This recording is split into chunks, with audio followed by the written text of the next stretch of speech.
Belakangan, banyak konten-konten ekstrim yang muncul di timeline media sosial kita. 2 video di atas adalah contohnya. Yang pertama, ada orang yang makan Indomie dan telur cuma dalam 1 kali suapan. Yang kedua, malah lebih ekstrim lagi. Makan pisang mentah plus cabai rawit setampah. Gila banget. Ini adalah konten yang meskipun bagi sebagian orang aneh, entah gimana mendapatkan jutaan views dan ribuan komentar di timeline kita hari ini. Masalahnya, 2 konten di atas itu cuma sedikit dari banyak konten serupa yang kita temui di timeline kita baru-baru ini.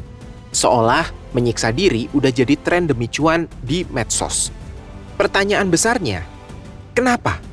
Kenapa orang rela menyiksa tubuhnya sendiri? Apakah ini bentuk dedikasi? Atau bentuk keputusasaan dari sulitnya mencari uang di era sekarang? Jangan lupa like video ini, komen pendapatmu, share ke temenmu, dan subscribe channel Baiklah biar nggak ketinggalan bahasan menarik lainnya soal hal-hal yang kelihatannya biasa, tapi ternyata krusial.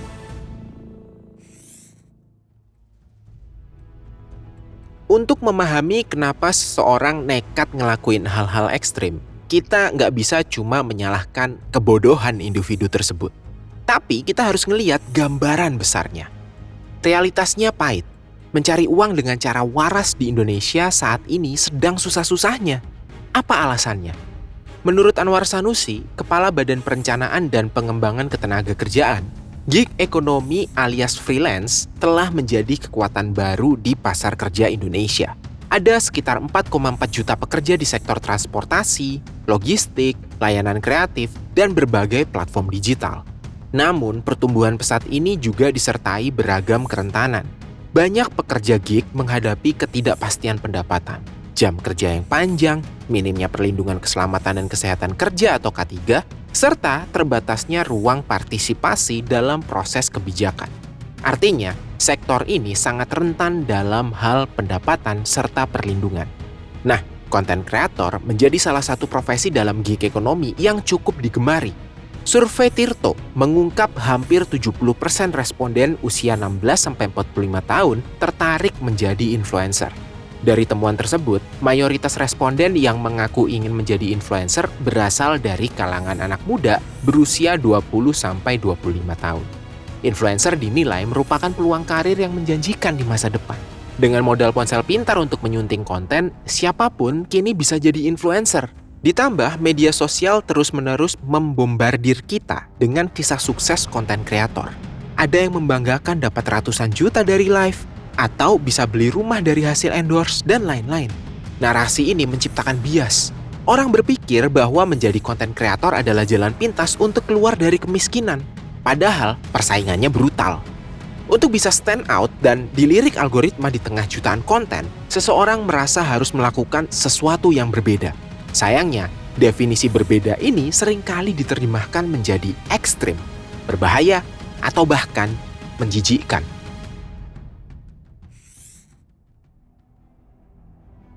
Masih ingat fenomena mandi lumpur yang sempat heboh beberapa waktu lalu? Atau nenek-nenek yang disiram air berulang kali demi koin gift dari penonton? Itu adalah contoh dari pola pikir beberapa kreator yang memanfaatkan rasa sakit untuk menjadi duit. Mata uang paling berharga di internet saat ini adalah perhatian. Dan cara termudah mencuri perhatian manusia adalah dengan memicu emosi dasar. Emosi dasar ini terdiri dari rasa jijik, takut, kasihan, dan yang lain-lain. Ketika kreator makan cabai dan pisang mentah, otak penonton bereaksi, "Ih, gila, kok berani? Gimana ya rasanya?" Reaksi inilah yang tertuang dalam bentuk like, komen, atau share yang dicatat algoritma sebagai engagement. Semakin ekstrim, semakin rame. Semakin rame, semakin besar juga peluang endorse atau gift yang masuk. Impian menjadi kreator bergaji besar telah menembus batas nalar. Mereka gak lagi peduli sama kesehatan. Tubuh bukan lagi aset untuk dijaga, tapi alat produksi untuk dieksploitasi sampai batas maksimal. Padahal secara medis, tindakan mereka tuh masuk dalam kategori yang berbahaya.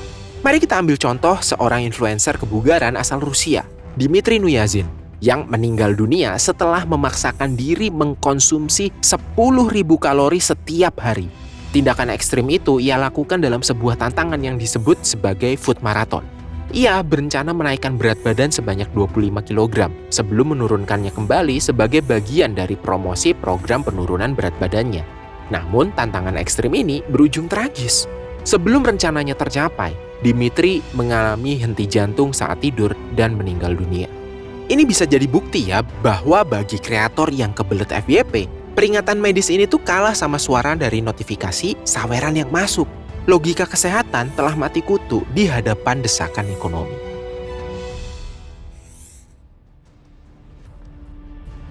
Pertanyaan selanjutnya, apa yang akan terjadi jika kita membiarkan ini terus berlanjut?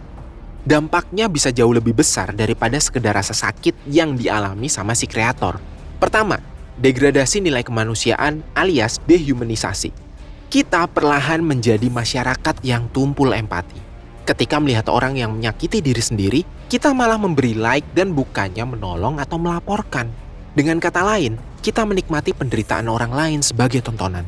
Kasus mandi lumpur kemarin sudah memicu reaksi keras dari pejabat pemerintah. Ex-Menteri Sosial Tri Risma hari ini sampai mengeluarkan surat edaran yang menghimbau para gubernur dan bupati atau wali kota untuk mencegah adanya kegiatan mengemis, baik yang dilakukan secara luring maupun secara daring yang mengeksploitasi para lansia, anak, penyandang disabilitas, dan kelompok rentan lainnya.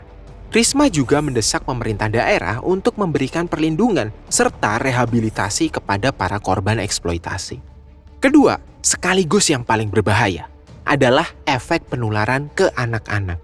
Penonton TikTok bukan cuma orang dewasa. Ada anak-anak SD dan SMP yang belum punya filter nalar yang kuat.